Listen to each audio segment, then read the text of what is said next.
नमस्कार, मु अर्चना देव। मो कवितार शीर्षक है भिक। सबुदिन परी पुणी से उठी ठिया हैला रास्ता को जाइला। ता मन को पचारिला जीबी पुणी थरे जीबी।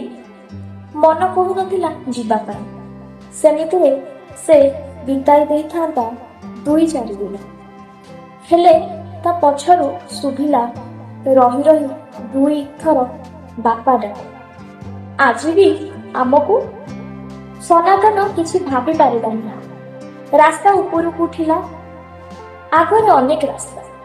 एही सब रास्ता रे केते भिन्न भिन्न मनिषर रंग रूप चेहरा। से कहा को मागिबो, कहा पाखरे निजर अंतरर व्यथा कहबो। एठी कण मनिष मनिषर डाक सुनी पारे? एभली भावी भावी सनातन चली तार खंडिया देह आउ मन। अनेक को से मांगे बाबू बाबू मुठाए आहार।